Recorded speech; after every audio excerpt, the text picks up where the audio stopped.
Saya ulang lagi ya, karena Bapak Ibu nggak semangat. Assalamualaikum warahmatullahi wabarakatuh.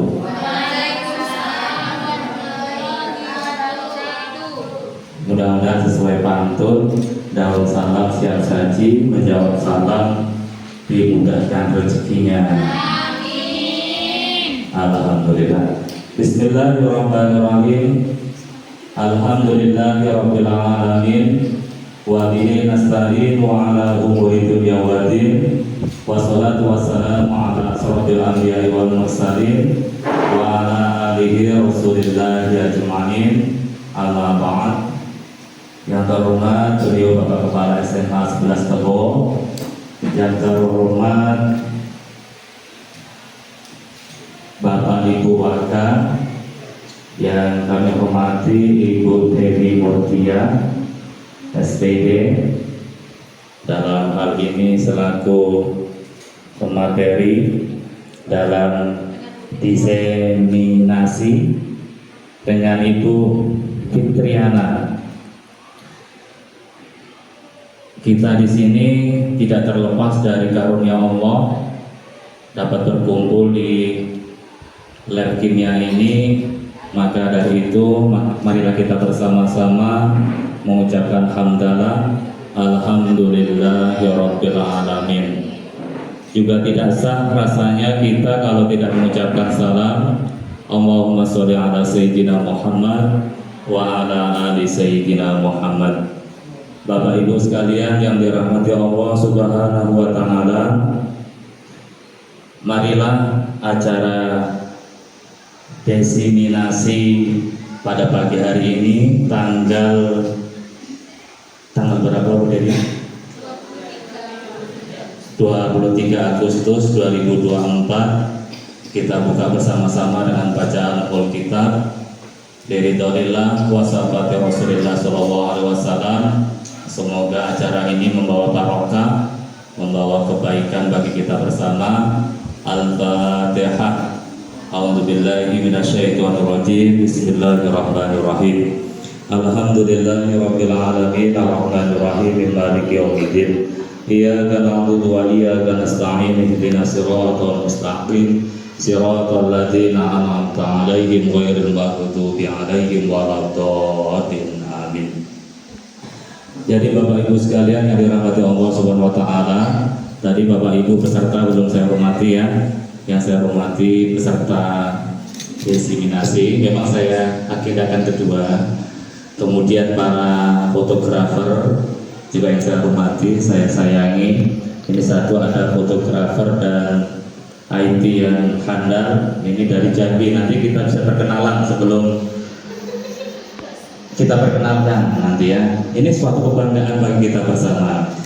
Agar tidak penasaran, kita tunda dulu nanti ya. Yang jawabnya nggak ngerti. Oh, oke. Untuk lebih info lebih jelasnya nanti kita sambut bersama-sama sambutan beliau Bapak Kepala SMA 11 Tebo, karena beliau yang akan menyampaikan arahan kepada kita bersama-sama. Sambil biar kita semangat, kita sama-sama sholawat dulu ya, biar kita itu penuh barokah. Istighfar dulu sama-sama ya. Astagfirullah Rabbal baraya, astagfirullah minal khataya, Rabbi zidni ilma, zidni ilman nafi'a, wa wafiqni amalan sholihah, amalan makbulan. Semoga istighfar dan doa kita tadi dijabai oleh Allah Subhanahu wa taala. Kita mempunyai ilmu yang barokah. Dan selanjutnya kita dengarkan bersama-sama arahan dari beliau Bapak Kepala SMA 11 Tebo. Kepada beliau kami silakan dengan segala hormat. Terima kasih. Assalamualaikum warahmatullahi wabarakatuh. Alhamdulillahirabbil alamin. Puji syukur kita panjatkan kepada Allah Subhanahu SWT berkat rahmat dan karunia-Nya pada siang hari ini kita dapat berkumpul di ruangan ini dalam rangka penyampaian pemahaman tentang budaya positif di sekolah. Nanti akan disampaikan oleh Bu Dewi dengan Bu Fitriana. Kegiatannya adalah kegiatan rangkaian yang harus dilalui oleh calon guru penggerak. Salam beserta selawat, mari sama-sama kita sampaikan kepada Nabi Muhammad SAW. Allahumma sholli ala sayyidina Muhammad wa ala ali sayyidina Muhammad. Mudah-mudahan kita nantinya mendapatkan syafaatnya. Wakil kepala sekolah, majelis guru, teristimewa calon guru penggerak yang akan tampil pada hari ini. Jadi hari ini kita akan bersama-sama nanti mengikuti penyampaian materi tentang penyebaran pemahaman budaya positif. Jadi kalau kita mengacu ke istilah budaya positif, jadi budaya positif itu kaitannya dengan nilai-nilai keyakinan yang akan kita terapkan di sekolah kita dan berpihak kepada siswa. Jadi nilai-nilai itu bisa saja nanti rasa penuh tanggung jawab, rasa hormat dan lain sebagainya. Jadi intinya di sekolah itu memang idealnya kita mengajak anak-anak untuk bersama-sama menerapkan budaya positif. Di samping budaya positif itu juga ada ciri khas sekolah, budaya sekolah yang dikembangkan. Umpamanya seperti di sekolah kita yang kita coba sekarang ini kita kembangkan adalah bagaimana kalau kita ketemu sesama kita itu tentu sapa dan jabat tangan. Ini perlu kita budayakan. Kemudian mungkin budaya kita juga mengajak anak-anak kita setiap pagi itu ada yang membersihkan lingkungan. Itu juga budaya positif. Dan ini tujuan akhirnya adalah memupuk dan melatih karakteristik anak kita, karakter anak kita. Mudah-mudahan dengan kita sering mengajak untuk melakukan budaya positif, nanti akan dibawa ke kehidupan sehari-harinya, karena sudah terbiasa. Makanya harapan kami, mari setiap kita di sekolah ini itu sedapat mungkin untuk bagaimana kita mengajak anak-anak untuk melakukan budaya positif dan kelak itu akan menjadi nilai tambah anak-anak kita di kehidupan di masyarakat nanti. Kemudian ini ada beberapa yang perlu kita pahami juga, cara membangun budaya positif di sekolah. Yang pertama mungkin bisa melalui kerangka komunikasi terbuka. Jadi kita harus melakukan segala sesuatu terbuka dengan anak-anak kita. Kemudian bangun lingkungan penuh apresiasi dan penghargaan. Maksudnya kita bangun lingkungan kita ini penuh apresiasi. Maksudnya kalau umpamanya anak-anak kita ini sudah melakukan hal yang positif, budaya positif, paling tidak kita memberikan apresiasi. Apresiasi itu tidak perlu tidak harus materi, bukan. Nah, mungkin dengan ucapan kita juga, oh bagus anak-anak, ini perlu dipertahankan. Ini juga semacam apresiasi. Atau wah seperti ini dilihat bagus, bersih, juga apresiasi. Kemudian hindari pendisiplinan dengan cara negatif. Jadi sekarang ini tidak zamannya lagi kita mendisiplinkan anak dengan memberikan hukuman yang berat. Umpamanya kalau dulu kan, kalau kita kan sudah mengalami ketika datang ke sekolah terlambat, di dalam kelas terlambat, disuruh berdiri di depan, kakinya diangkat, tangannya satu megang telinga umpamanya. Jadi ini sudah budaya, ini sudah tidak bisa lagi untuk zaman sekarang. Atau yang tidak mengerjakan PR, tangannya suruh seperti ini, dipukul dengan penggaris. Saya pernah ngalamin di SMA 1 di Gunung berbahasa Inggris. Apabila kita tidak mengerjakan PR yang diberikan, kita dicubit di sini. Padahal ibu-ibu itu berdiri, ini dia. Jadi alumninya kecil ditarik lagi. Jadi hal-hal seperti ini sekarang tidak bisa lagi. Jadi kalau sekarang kita lakukan itu ya siap-siap nanti. Ujung-ujungnya melanggar HAM. Iya. Jadi tidak mohon hal-hal seperti ini tidak kita lakukan lagi. Kemudian seimbangkan target akademis dan kesejahteraan emosional siswa. Ini juga kita tidak bisa di zaman sekarang ini kita memaksakan anak harus harus bisa, harus ngerti yang kita sampaikan, tidak bisa. Karena kemampuan anak sekarang itu kita nilai berbeda-beda. Kalau dulu kan tidak, kita samakan satu kelas sama pokoknya. Bisa nggak bisa harus selesai. Kalau sekarang tidak. Jadi disesuaikan dengan kebutuhan peserta didik. Tidak bisa yang tidak bisa matematika terus dipaksakan harus bisa integral, tidak bisa. Harus bisa bersama, tidak bisa. Yang matematikanya memang rendah, kalau sudah bisa hitung bagi kurang itu sudah luar biasa.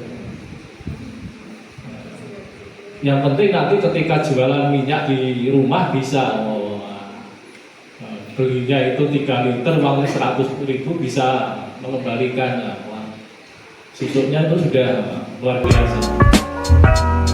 Kemudian juga kita tidak bisa memaksakan anak itu harus bisa membaca nyaring, harus bisa membaca pemahaman, tidak bisa juga. Karena ada anak itu asal bisa baca saja sudah luar biasa. Sekarang banyak kita temukan cerita di SMP, anak SMP yang belum bisa baca ada. Jadi anak guru SMP sekarang itu ada yang mengajar anak baru mulai baca, jadi dibuatkan ini di bawah putih. Jadi karena memang zamannya seperti ini ya kita harus mengetahui kebutuhan anak itu apa. Kemudian berikutnya terapkan etika kerja positif, ini jelas. Terus ini yang terakhir, tanamkan pendidikan karakter kepada siswa. Jadi ini penting, tugas kita bersama untuk menanamkan pendidikan karakter ke anak-anak kita. Apalagi sekarang di sekolah ini sudah difasilitasi untuk pendidikan karakter ini dengan P5 namanya. Jadi ini perlu kita kembangkan. Mungkin ini saja sekilas, mungkin nanti lebih detailnya, pasti lebih detailnya akan menyampaikan. Saya hanya sekilas saja, sekilas pun baru cari sumbernya tadi ya. Jadi silakan nanti Bapak Ibu ikuti apa yang disampaikan oleh Bu Dewi dengan Bu Fitriana tentang diseminasi pemahaman dan penerapan budaya positif. Dan mudah-mudahan nanti apa yang disampaikan ini dapat kita kembangkan ke anak-anak kita di sekolah kita ini. Mungkin itu saja yang dapat kami sampaikan. Sekali lagi ikuti kegiatan ini dengan baik. Kemudian kalau ada hal-hal yang ingin dikritisi, ingin diberikan saran yang tujuannya adalah perbaikan penyampaian ini, silakan nanti berkolaborasi saja kita. Mungkin nanti di depan juga saya juga tidak terlalu pintar di depan ini, itu juga nanti kan. Kita berkolaborasi saja, kita saling mengerti, dan tujuan akhir adalah untuk kebaikan sekolah kita. Dengan mengucapkan Bismillahirrahmanirrahim, kegiatan diseminasi menyebarkan pemahaman dan penerapan budaya positif yang akan disampaikan oleh Bu Dewi Mutiar dan Bu Fitriana secara resmi dibuka. Salah satu mohon maaf, saya billahi taufiq wal hidayah. Assalamualaikum warahmatullahi wabarakatuh. Warahmatullahi wabarakatuh. Kita ucapkan terima kasih kepada beliau Bapak Kepala SMA 11 Tebo yang telah memberikan arahan dan tekanan kepada kita bersama untuk mengikuti sampai selesai. Langsung aja ya Bapak Ibu. Assalamualaikum warahmatullahi wabarakatuh.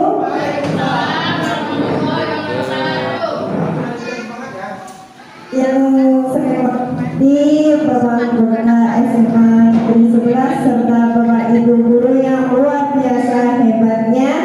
Terima kasih sudah hadir di ruangan ini. Sebelumnya saya mohon izin, bukan maksud saya menggurui Bapak Ibu, namun di sini saya hanya ingin berbagi mengenai pemahaman dan penerapan budaya positif di lingkungan sekolah. Oke, sebelumnya apa kita breaking dulu ya? Kayaknya masih pada ada yang sibuk mencatat, ada yang sibuk menunduk. Kita breaking sama-sama dulu ya. Ada yang mukanya merengut ya. Biar kita happy dulu. Ini SBD-nya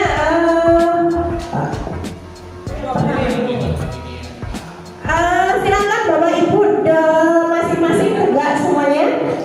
Berdiri Pak, berdiri saling berhadapan-hadapan.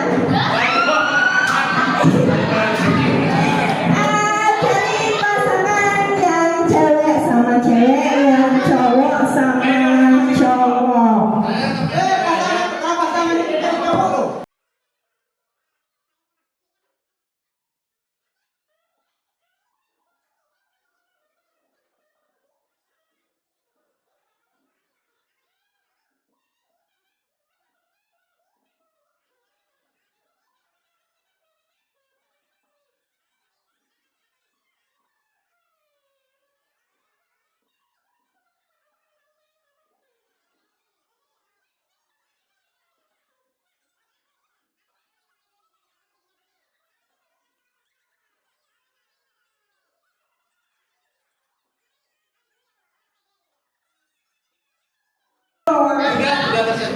Sudah? Laki-laki sama laki dia keluar. Oke, ada. Oke, berikan aplaus untuk kita semuanya.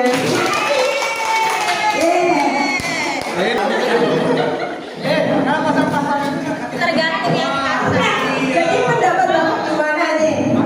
Dari tadi Pak Isman apa yang Bapak temukan? Tambah emosi.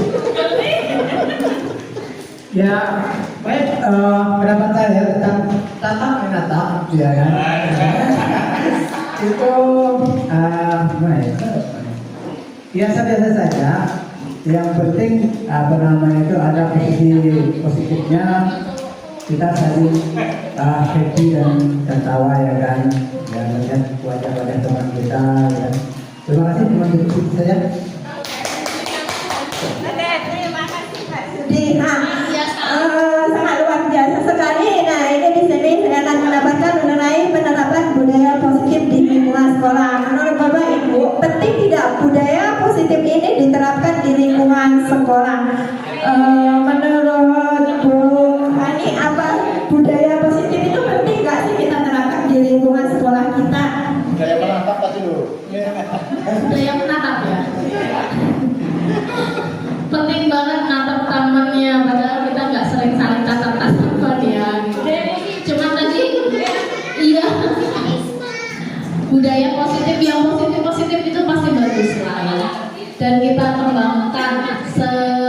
semaksimal mungkin. Iya. Terkhusus ya Bu, terima kasih Bu Hani. Benar paparan Bu Hani bahwasanya budaya positif ini akan memunculkan nanti karakter positif yang kita harapkan kepada anak didik kita ya. Nah, nantinya di materi budaya positif saya akan memaparkan mengenai disiplin positif, motivasi perilaku yang berkaitan dengan hukum penghargaan, posisi kontrol seorang guru, dan keyakinan kelas serta segitiga restitusi. Untuk persiapkan nanti Pak Zuni minta tolong berdiri lagi ya, kita bergoyang-goyang sama Pak Isman, kasih semangat kan, Bu Fitri juga.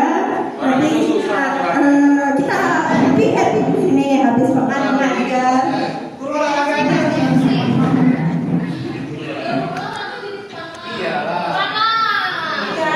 Bisa membantu saya Pak Zudi.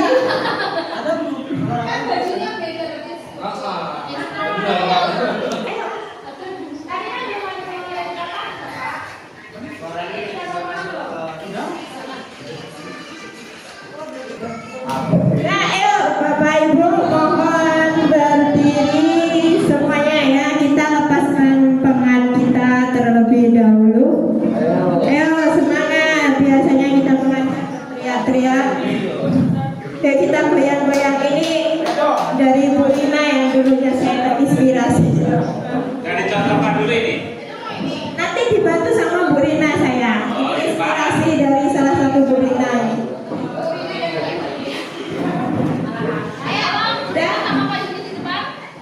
Ayo Bu Rina.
Mengenai pembelajaran dengan paradigma baru.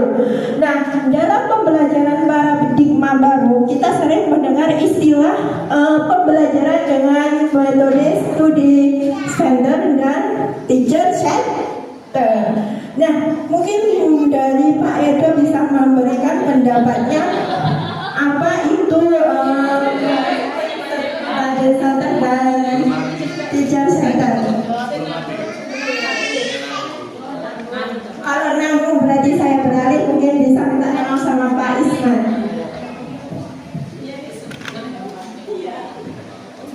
Pembelajaran yang didasarkan atas teacher center dan student center. Artinya apa? Pembelajaran berpusat kepada peserta didik dan berpusat kepada guru. Kalau teacher center artinya berpusat kepada guru yang lebih aktif dalam kegiatan pembelajaran. Kalau teacher center, kalau student center itu siswa yang lebih aktif dalam kegiatan pembelajaran. Itu Bu.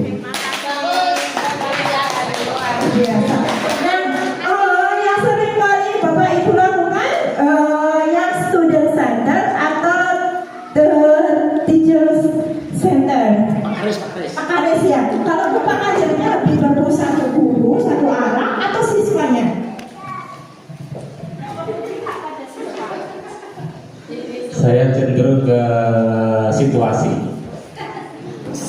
Kalau situasi itu memang harus pusatnya ke guru center ya, guru center. Ya. Kalau memang itu ke student ya, ke studentnya, situasinya, kombinasi ya. Makanya dalam halnya pembelajaran diferensiasi ini kita dipusatkan dengan kebutuhan sesuai dengan kebutuhan dari peserta didik kita, sesuai dengan cita-cita dari Bapak Ki Hajar Dewantara, yang mana tugas kita sebagai guru menuntun siswanya sesuai kodratnya. Jadi kita tuntun anak didik kita dengan kita mengetahui kebutuhan peserta didik kita, gunanya untuk mewujudkan profil pelajar Pancasila. Nah, profil pelajar Pancasila ini ada 6. Yang pertama, bernalar kritis, kreatif, gotong royong, berkenan global, mandiri, beriman, bertakwa kepada Tuhan Yang Maha Esa, dan berakhlak mulia. Next. Nah, nantinya disiplin positif ini juga terdapat teori kontrol atau teori pilihan oleh Dr. William Glosser, yang mana kita tidak bisa mengontrol orang lain, kita sendirilah yang mengontrol diri kita sendiri. Next, nanti saya akan jelaskan mengenai bagian-bagiannya. Nah, perubahan paradigma stimulus respon teori kontrol atau teori pilihan. Siapa yang sesungguhnya memiliki nilai kontrol ini? Ada yang bisa bantu kasih saya pendapat? Mbak Tri mungkin bisa. Siapa yang sesungguhnya yang memiliki nilai kontrol?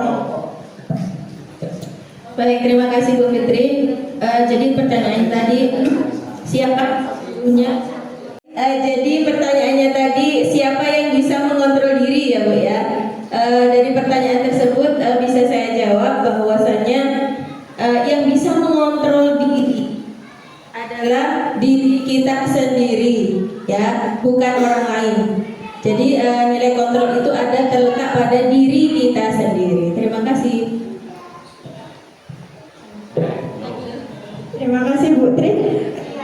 Bahwasanya emang dasar kita sendirilah yang bisa mengendalikan diri kita sendiri, bukan orang lain. Nah, dari pendekatan stimulus respon kita akan berubah ke teori kontrol atau pilihan, yang mana menurut stimulus respon bahwasanya kita mencoba berubah orang agar berpandangan sama dengan kita. Nah, benarnya di teori kontrol kita lah yang berusaha memahami pandangan orang lain tentang dunia. Jadi kita sendiri ya yang memahami. Yang kedua, perilaku buruk dilihat sebagai suatu kesalahan. Menurut teori kontrolnya, semua perilaku memiliki tujuan. Halnya seperti murid kita. Ketika murid kita bersalah, kita tidak harus langsung menghukumnya, tapi kita tunggu dulu apa alasannya anak murid kita melakukan tindakan tersebut. Nah, yang selanjutnya, orang lain bisa mengontrol saya. Menurut teori kontrolnya, hanya Anda yang bisa mengontrol diri Anda. Nah, sulit ya kalau kita dikendalikan orang lain. Tetap kita diri sendiri yang bisa mengontrol. Selanjutnya, pemaksaan ada pada saat bujukan gagal. Nah, sebenarnya teori kontrol ini ada kolaborasi atau khusus menciptakan pilihan-pilihan baru.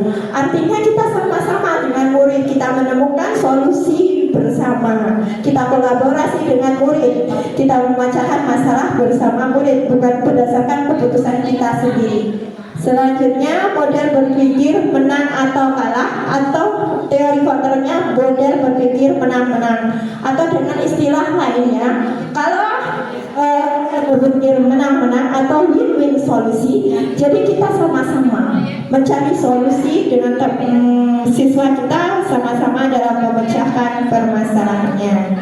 Oke, next. Nah, kita masuk ke disiplin. Disiplin itu biasanya berkaitan dengan apa Pak Edo? Mbak Edo bisa membantu saya? Ya, bantu.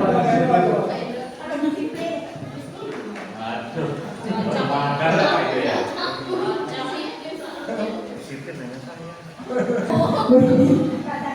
Disiplin kan sering banget kita menyebutnya. Disiplin artinya melakukan sesuatu sesuai dengan ketentuan. Kalau yang Bapak Zudi sering dengar, disiplin itu apa biasanya berkaitan tentang apa? Selain kata tadi dibilang Tuhan. Positif itu disiplin itu hadir tepat waktu, pulang tepat waktu. Artinya disiplin itu yang gimana? Ya itulah artinya mematuhi semua aturan yang ada di sekolah ya kali. Ya kita sering mengenai disiplin mengenai atur, tata tertib kayak gitu. Padahal semestinya disiplin itu berasal dari bahasa Latin disiplinnya. Artinya belajar disiplin ini mengacu pada disiplin diri yang memiliki tanggung jawab atas dasar yang dilakukan berdasarkan nilai-nilai yang sudah diyakini. Nah, maka disiplin positif ini adalah salah satu cara penerapan disiplin yang bertujuan untuk menemukan kesadaran dari dalam dirinya tanpa mengharapkan lewat ataupun hukuman. Jadi seperti itu ya Bapak Ibu. Nah, lanjut ke cara disiplin ini yang mengajarkan kesadaran diri berdasarkan nilai-nilai kebajikan. Sering kita mendengar kalau nilai kebajikan ini sifatnya positif, baik itu dari lintas bahasa, suku, agama maupun latar belakang. Pokoknya nilai-nilai kebajikan ini yang biasanya bersifat positif dan universal. Ini saya ambil contohnya di profil pelajar Pancasila ya. Ada beriman, bertakwa, mandiri, bernama kritis, berkewinan global, bergotong royong, kreatif. Nah, itu adalah salah satu contoh-contoh nilai kebijakan. Nah, nilai kebajikan yang sebagai pendidik kita mempunyai menciptakan murid yang memiliki disiplin dari diri siswa itu sendiri, memunculkan perilaku nilai-nilai sesuai dengan nilai kebajikan yang universal yang munculnya dari motivasi intrinsik dari siswa itu untuk berperilaku lebih arah ke lebih baik lagi.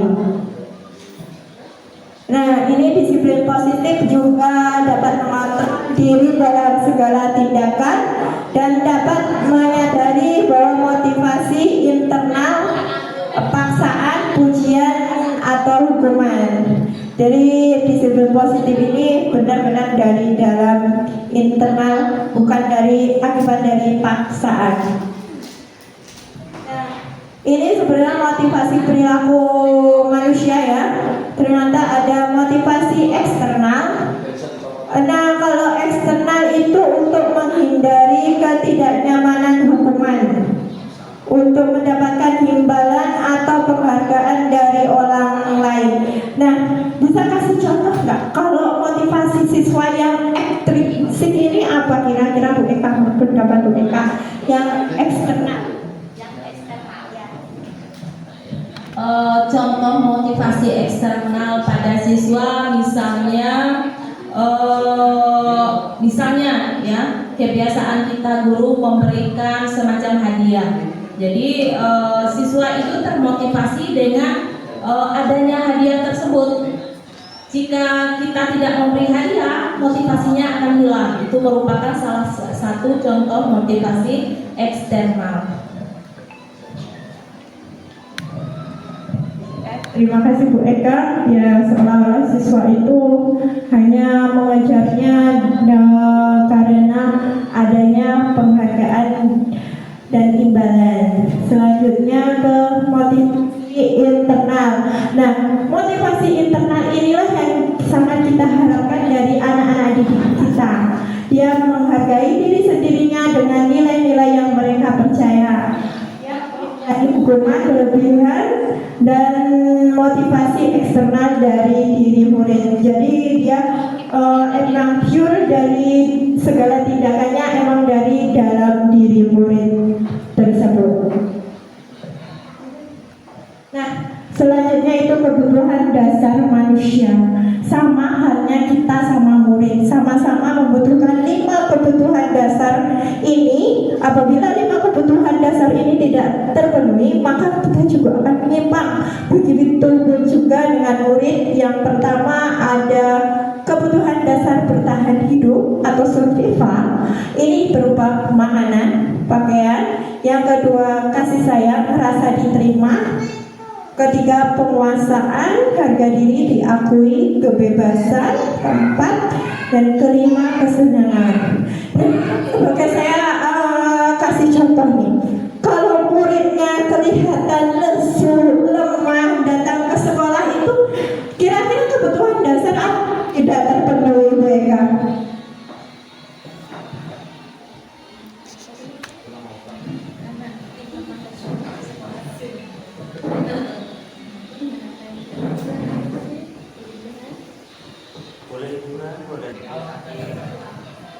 Kayaknya kalau anak datang ke sekolah lemah, lesu, mungkin ada kebutuhan dasarnya yang tidak terpenuhi. Yang utama mungkin kebutuhan untuk bertahan hidup, mungkin belum makan, ya dalam keadaan lapar, atau bisa jadi kebutuhan kasih sayang, habis patah hati dan jadi nggak semangat. Kan nggak boleh, tapi kadang kan siswa kita tidak tahu Pak, ya, atau dia habis dimarahi orang tuanya, jadi tidak mendapatkan kasih sayang dari orang tua, jadi nggak semangat untuk belajar dan di sekolah. Oke, terima kasih Bu. Banyak emang iya dari kebutuhan. Jadi kita kalau siswanya datang lemah jangan langsung dibalas. Kita tanya dulu apa kebutuhannya. Nah, ini Bu Suci kan selaku wali kelas.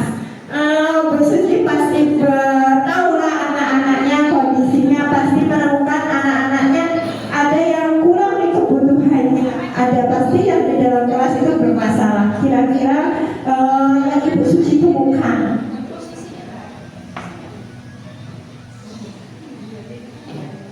Salah satu kebutuhan yaitu kebutuhan kasih sayang dan rasa diterima. Kasusnya karena dia mungkin masih baru ya, jadi dia belum mendapatkan teman yang banyak, jadi dia masih suka sendiri. Jadi kebutuhan dasar dia belum diterima di sini, belum terpenuhi gitu maksudnya.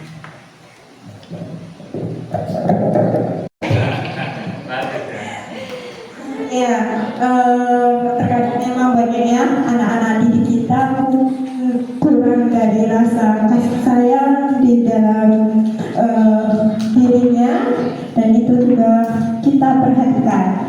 Nah, selanjutnya, nah ini kita ke topik baru mengenai keyakinan kelas. Ini belum ada paparan mengenai keyakinan kelas, tapi saya ini masih bertanya-tanya nih, mengapa keyakinan kelas bukan peraturan kelas? Yang saya tahu dari SD sampai SMA ini, yang saya tahu itu peraturan. Tahu saya keyakinan kelas semenjak saya mengikuti pendidikan guru penggerak ini 1 bulan. Jadi saya ingin tahu dulu kira-kira pendapatnya dari senior saya untuk menjawab slide ini. Silakan Bu Hani.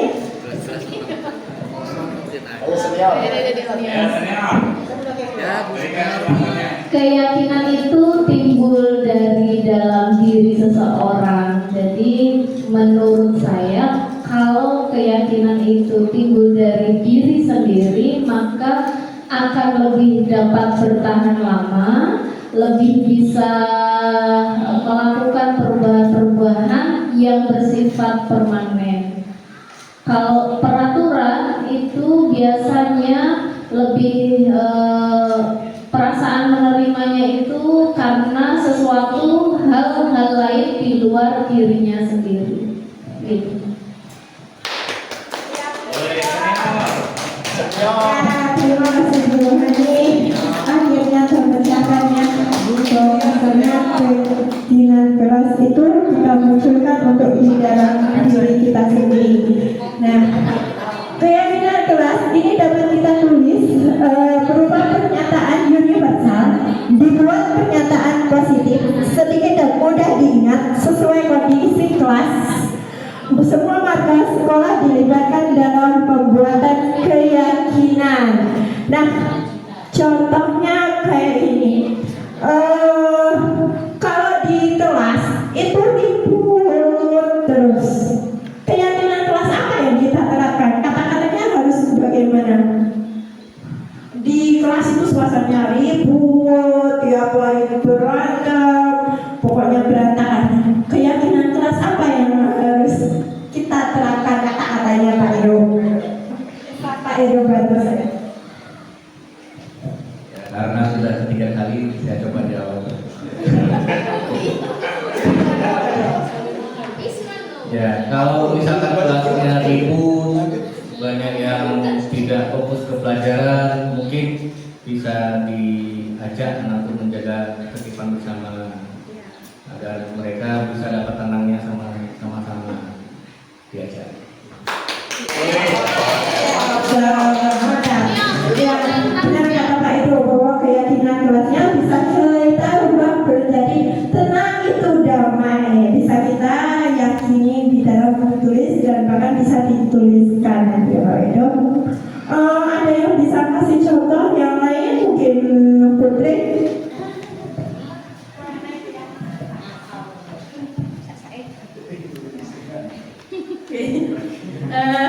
Contoh keyakinan kelas ya Bu ya. Ini bebas ya Bu. Ya. Jadi seperti yang kita pahami bersama, kalau keyakinan kelas itu simple, kemudian bersifat kalimat positif. Mungkin bisa begini. Kami saling menghargai. Kami saling menghormati. Mungkin seperti itu Bu. Terima kasih Bu Putri. Kayaknya paham ya mengenai keyakinan kelas. Selanjutnya, nah ini yang tadi peraturan dan keyakinan kelas. Contoh saja, selalu kembalikan buku ke tempatnya. Nah, keyakinan kelasnya apa berkaitannya? Tanggung jawab, dilarang mengganggu orang lain. Jadi keyakinan kelasnya menghormati orang lain. Hadir di sekolah 15 sebelum pembelajaran dimulai. Keyakinan kelasnya menghormati orang lain. Dilarang melakukan kekerasan. Nah, ini keyakinan kelasnya mengenai keselamatan. Dilarang menggunakan narkoba. Ini keyakinan kelasnya kesehatan. Nah, jadi seperti itu. Nah, kita masuk ke 5 posisi kontrol seorang guru yang penghukum. Ini saya nanti akan paparkan di video. Lanjut saja kita mendengarkan video selanjutnya.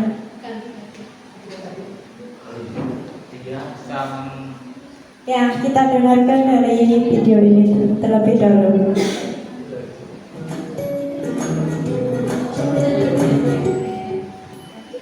Salam bahagia Ibu dan Bapak guru hebat. Dalam penerapan disiplin positif restitusi, salah satu program yang dikembangkan adalah 5 posisi kontrol. 5 posisi kontrol dalam restitusi adalah proses perjalanan seorang pendidik agar dapat mengenali dirinya. Pada video kali ini, kita akan membahas tentang 5 posisi kontrol yang dikembangkan oleh Diane Gosser dan contoh penerapannya.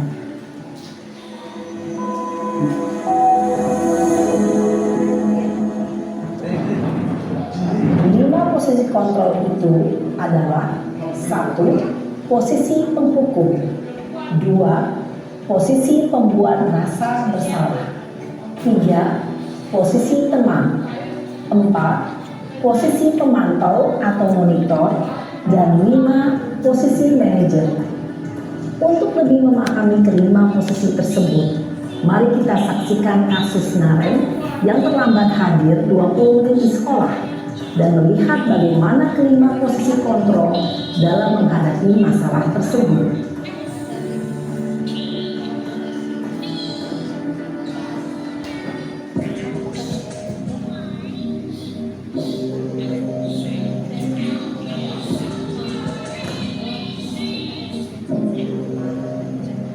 Naren,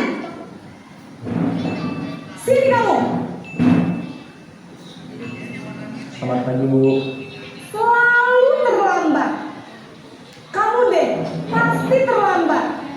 Maaf Bu, saya Apa? Apa coba? Alasan kamu apa lagi? Kapan sih kamu tidak terlambat? Malas sekali ya kamu jadi anak. saya Dasar pemalas. Gak kapok-kapok sih kamu. Sudah berapa kali terlambat? Sana, kamu keliling lapangan basket 2 kali. Kenapa saya harus ke lapangan basket Bu? Kenapa? Kamu melawan ibu. Berani-beraninya jawab. Sudah terlambat, masih berani jawab pula. Sekarang, keliling lapangan basket 5 kali sekalian. Biar kapok. Cepat. Pergi sana ke lapangan basket.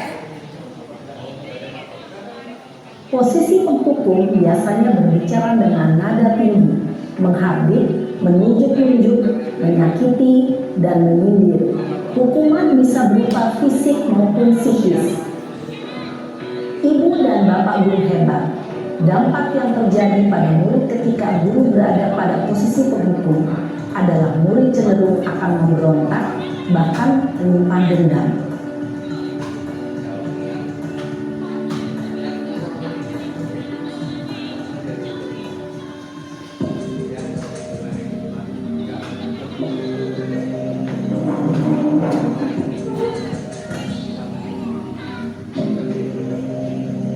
Naren,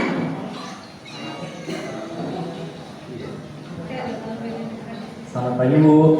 Naren. Kamu kenapa terlambat lagi, nak? Ya Tuhan, Naren. Kamu senang ya bikin ibu susah ya?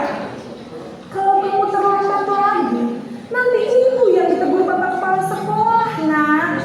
Disangka ibu tidak bisa membina kamu. Duh, gimana ini? Maaf Bu.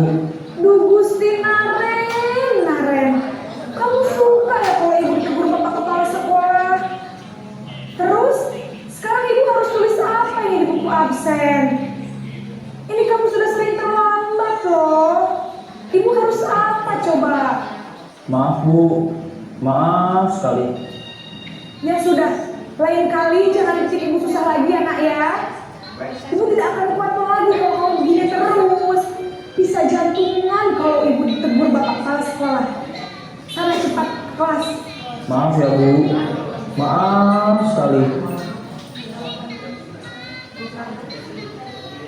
Posisi pembuat rasa bersalah berbicara dengan nada tenang, cenderung lembut. Namun kata-kata yang diutarakan membuat murid merasa menjadi orang yang gagal, memandang buruk dirinya sendiri, merasa tidak berharga, dan tidak sanggup membahagiakan orang lain. Ketika guru mengambil posisi pembuat rasa bersalah, murid akan menganggap dirinya yang bersalah dan ia akan menyimpan emosi negatif tersebut di dalam dirinya.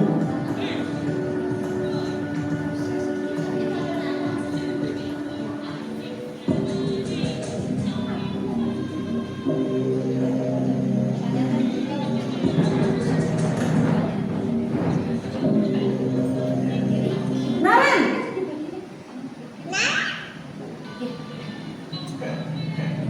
Selamat pagi Bu. wah, sudah jam berapa ini nak? Terlambat lagi ya sayang. Iya Bu. Habis ibu saya lupa bangunkan saya Bu. Kamu malah menyalahkan ibu kamu. Kamu bukannya anak yang larinya paling kencang. Kok terlambat sih? Iya Bu. Saya memang terlambat bangun tadi. Jadi biarpun saya lari kencang, tetap gak kekejar Bu. Ya sudah sana, nanti lain kali larinya lebih kenceng lagi ya, biar gak terlambat lagi. Bikin seneng ibu, demi ibu, bisa kan? Bisa lah Bu. Ya sudah sana masuk kelas, ibu beresin urusan absen kamu. Kamu ini ada-ada saja. Dalam posisi teman, guru berbicara dengan nada suara ramah, akrab, cenderung bersenda gurau untuk menjaga suasana tetap santai. Murid akan merasa senang, aman, dan akrab dengan guru. Identitas yang tercipta adalah identitas sukses atau berhasil. Namun, perlu diingat, karena ini masih dorongan eksternal, maka ada faktor ketergantungan dari murid kepada orang tertentu. Di sini guru absennya, sehingga di lain waktu murid bisa berperilaku baik, namun hanya kepada orang-orang tertentu saja.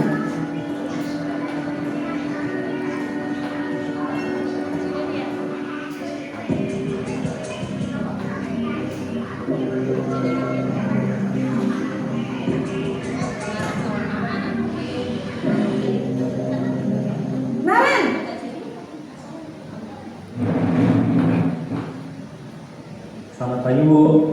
Naren, apa peraturan sekolah kita tentang jam berapa kita harus masuk sekolah, nak? Kita harus di sekolah jam 7 Bu. Iya betul, sekarang sudah jam 7.20. Naren sudah tahu konsekuensinya jika terlambat hadir. Paham Bu. Saya harus tinggal kelas pas jam istirahat selama 20 menit. Iya benar, konsekuensinya demikian.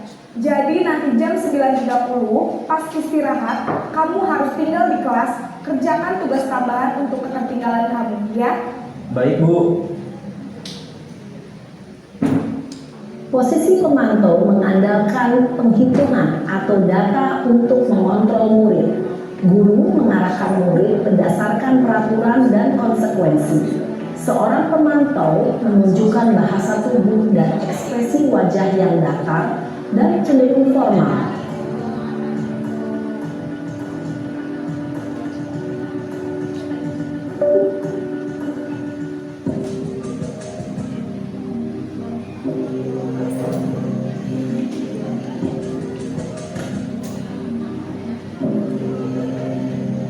Naren!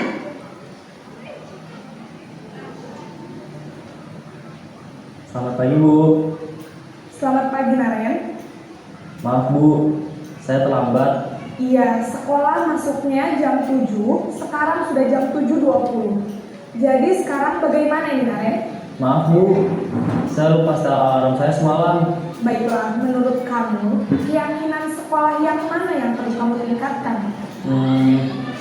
Menghargai diri sendiri dan orang lain mungkin ya Bu.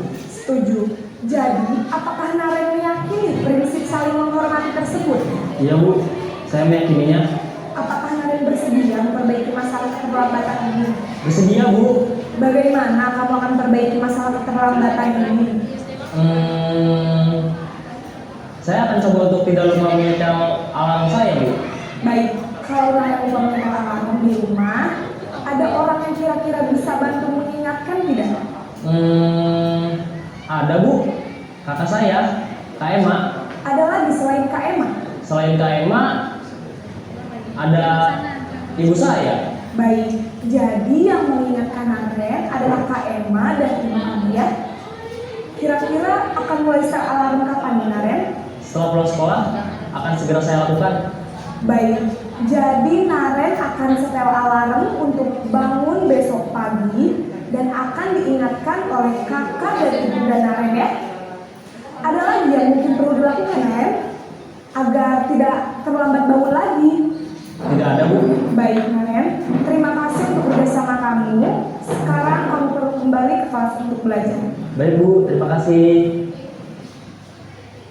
Posisi manajer adalah posisi kontrol yang disarankan untuk membimbing murid memiliki sikap disiplin yang positif, yaitu Oke, Bapak Ibu, sudah kita melihat paparan dari video itu mengenai 5 posisi kontrol. Jujur saya pribadi sebagai teman, kadang sebagai pemantau, kadang juga sebagai manajer, masih beralih. Nah, menurut Bapak Ibu mungkin di sini bisa berbagi pengalamannya mengenai kontrol terhadap muridnya dari Bu Rina. Mungkin posisi kontrol kalau di lingkungan sekolah kita sudah di posisi yang mana? Terima kasih Bu Fitriana atas kesempatannya. Untuk posisi kontrol di lingkungan kita masih banyak dilakukan sebagai penghubung ya Bu ya.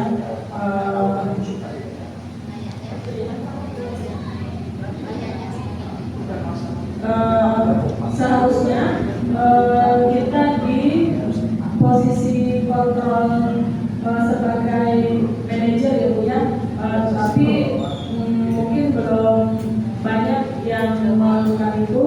Mudah-mudahan setelah diseminasi ini semua warga sekolah bisa menerapkan di posisi manajer begitu.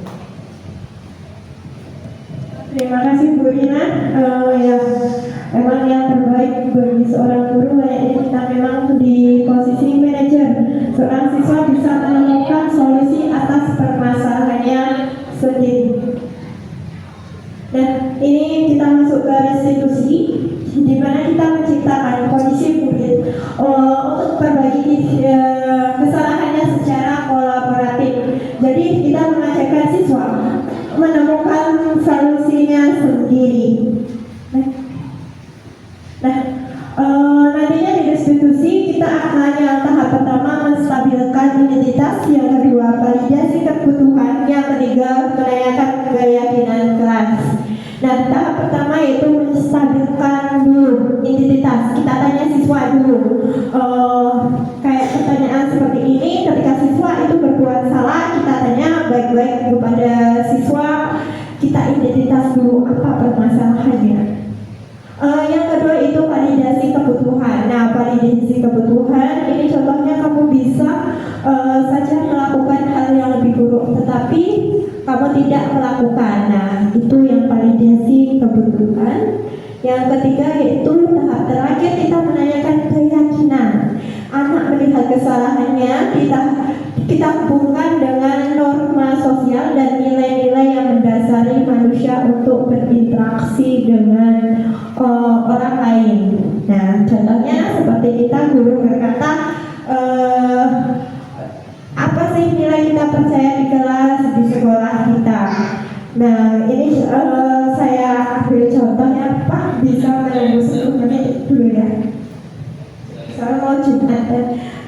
Ini saya ada masalah, nanti Bapak jadi gurunya ya. Jadi langsung saja ya, ini kami akan praktek restitusi secara langsung.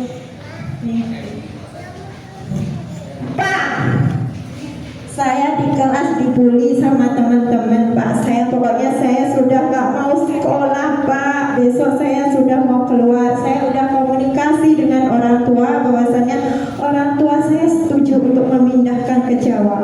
Pokoknya saya besok gak mau sekolah. Saya dibully di kelas Pak. Ini tanggapan Kak Karisya. Kamu gak berani melawan? Tidak Pak, semua kelas itu di kelas membuli saya, semua anak memojokkan saya. Saya tertindas Pak, saya gak betah di SMA ini Pak. Jangan-jangan kamu ada pacar di lokal situ, nembak kamu menolak. Tidak ada Pak, sama sekali saya tidak punya cowok Pak. Justru saya sering dibully sama mereka Pak. Ini gimana Pak, pokoknya saya tidak mau sekolah Pak. Oke, kita pikirkan dulu ya. Kamu duduk dulu. Punya uang saku gak? Udah sarapan belum? Belum Pak, saya sudah 2 hari ini gak makan Pak. Gini, memang gak makan 2 hari ini. Saya sedih Pak, saya memikirkan masalah saya sendiri. tiap hari saya datang ke kelas selalu dibully sama teman-teman saya, sakit tadi saya, Pak. Ya gini ya, memang hidup itu pasti ada ujian. Toh kamu pindah ke Jawa lebih parah lagi. Jawa itu penduduknya lebih banyak, padat, persaingannya lebih keras. Di sini saja ya. Iya, Pak.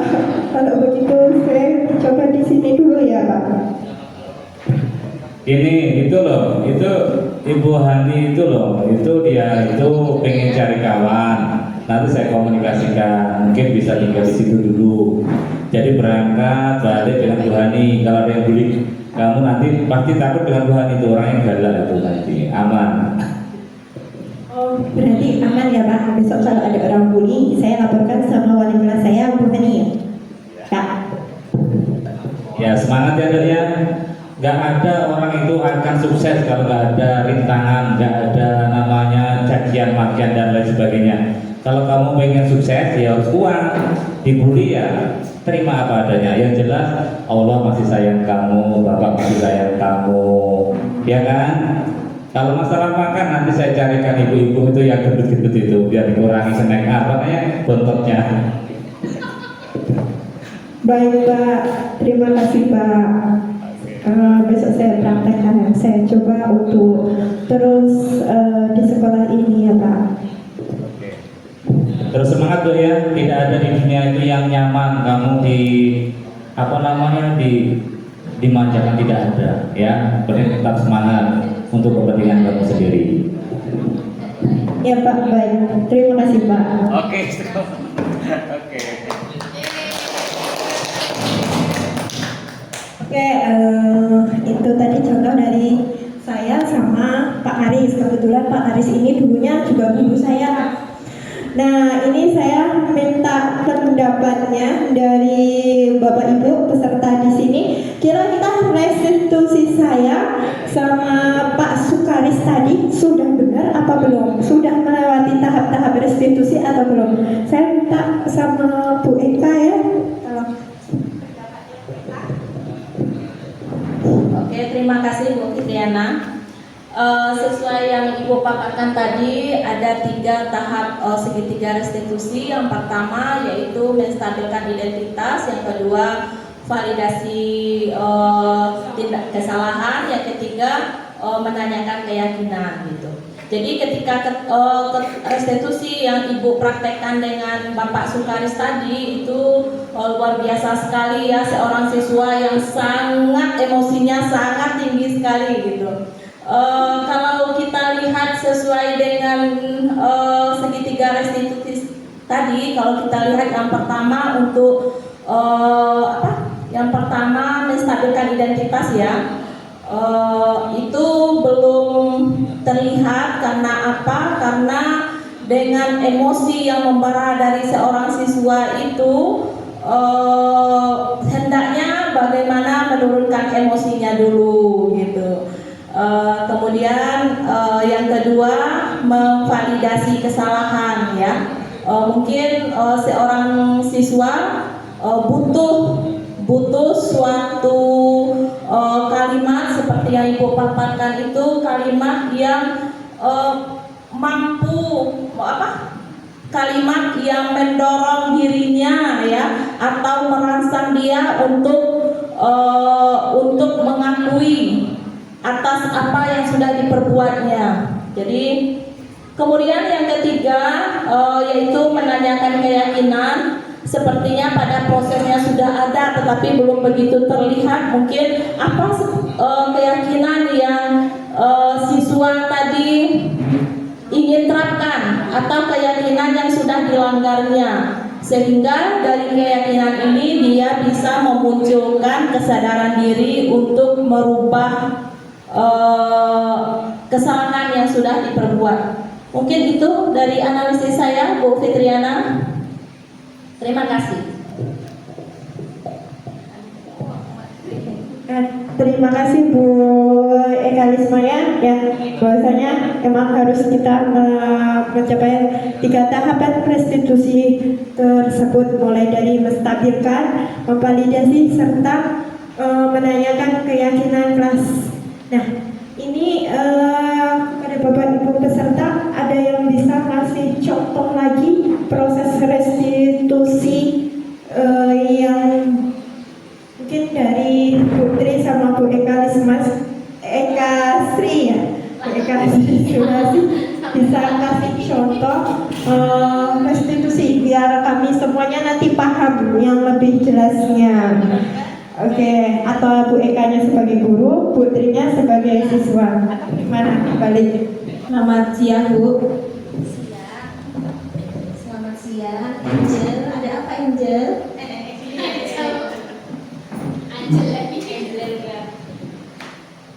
Anu Bu, saya sedang tidak enak hati Bu. Marah saya Bu. Kenapa kalau Ibu boleh tahu bisa marah-marah pagi-pagi ini? Masa tadi di kelas tuh Bu, saya piket sendirian. Teman-teman yang lain loh, nggak ada yang mau piket Bu. Setiap hari saya piket sendirian. Teman-teman ketika ditegur jawabannya selalu tidak mau tahu Bu. Oh gitu ya. Ibu memahami perasaan Angel ya. Jadi ibu kalau jadi Angel juga akan seperti itu, marah ya ketika kita piket sendiri, kawannya malah santai-santai. Jadi tadi kawan yang lain bagaimana ketika Angel sedang piket? Ketika saya piket Bu, teman-teman malah asik main HP Bu. Ada yang ngobrol sendiri sama temennya Bu. Oh begitu ya. Berarti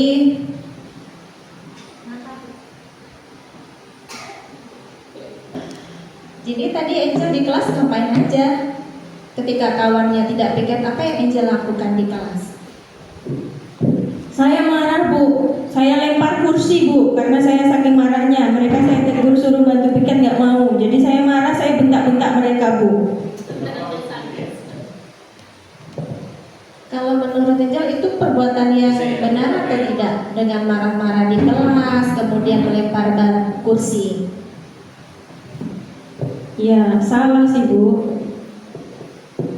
Jadi ingat dengan keyakinan kelas kita, apa keyakinan kelas yang sudah pernah kita sepakati tentang kejadian ini? Mungkin harusnya saling menghargai ya Bu. Ya benar, harusnya saling menghargai. Jadi nanti harus tahu apa alasan temannya tidak piket, ya. Ya wajar memang tadi Angel marah ya, tapi Angel juga harus tahu kawannya tidak piket itu kenapa. Dan sekarang sudah menyadari keyakinan kelas yang sudah disepakati bersama harus saling menghargai. Iya Bu, berarti saya salah ya Bu. Mungkin kedepannya saya bisa lebih sabar. Ya bagus, karena Angel sudah menyadari kesalahan, mungkin kedepannya lebih bersabar lagi dan bisa saling berkolaborasi dengan teman untuk melakukan piket bersama di kelas. Ya, tetap semangat ya. Iya, terima kasih banyak ya Bu. Mungkin cukup sekian prakteknya, terima kasih. Terima kasih ya, tersentuh banget dari percakapan Ibu Fiona sama Angel. Itu sudah kita sama-sama menggambarkan kalau itu sudah melampaui dari tahap-tahap dari Bu Fiona tadi, menanyakan dulu, menstabilkan emosinya Angel, terus memvalidasi kebutuhannya, terus serta menanyakan keyakinan. Nah, mungkin hanya itu paparan saya. Di sini saya juga akan terpantun kepada Bapak Ibu. Bu Hajah pergi ke kota Mekah. Tidak lupa memberi bingkisan. Terima kasih Bapak Ibu. Semoga pemaparan presentasi saya bermanfaat sama Bapak Ibu semuanya. Satu lagi, mentari senja telah tenggelam, hujan turun mulai terjatuh. Saya tutup presentasi dengan salam. Wassalamualaikum warahmatullahi wabarakatuh.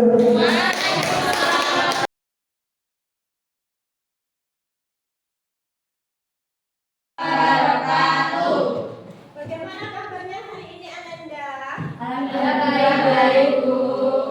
Ya, nah pada pagi hari ini kita akan sedikit berbeda karena kita terlebih dahulu akan menyusun tentang keyakinan kelas. Nah, sebelumnya sudah pernah mendengar tentang keyakinan kelas? Sudah. Nah, ada yang mencoba bisa kasih pendapat saya apa itu mengenai keyakinan kelas? Kesepakatan Kelas. Yang lain itu ada peraturan. ya, jadi keyakinan kelas itu mirip-mirip dengan peraturan, tapi dalam bentuk yang diyakini dari kita yang membentuk kesepakatan kelas. Nah, Ibu contohkan dulu ya. Contohnya kayak ini tentang kebersihan. Kita membuang sampah di tempat sampah. Berarti keyakinan kelas Jaga kebersihan kelas. Terus di sini ada contek-mencontek. Tidak. Berarti kalau ibu bikin kayak gini boleh nggak dilarang mencontek? Tidak. Kenapa tidak? Iya, salah satu keyakinan kelas kita harus menggunakan kata-kata yang positif. Kenapa? Karena keyakinan kelas ini supaya kalian meyakini dari dalam diri kalian dan nantinya kalian akan bertanggung jawab dengan keyakinan kelas yang sudah disepakati. Jadi nanti masing-masing siswa silahkan menulis keyakinan kelas ya. Pendapatnya satu saja. Oke.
diadakan. Setuju? Sepakat? Setuju. Yang selanjutnya selalu menjaga kebersihan kelas. Ya, setuju? Setuju. Tertib memakai seragam dan menjaga ketertiban. Ya, setuju? Setuju. Disiplin, datang tepat waktu setiap pagi ke kelas. Ya, artinya kalian datangnya tepat waktu sesuai jam kita masuk ya.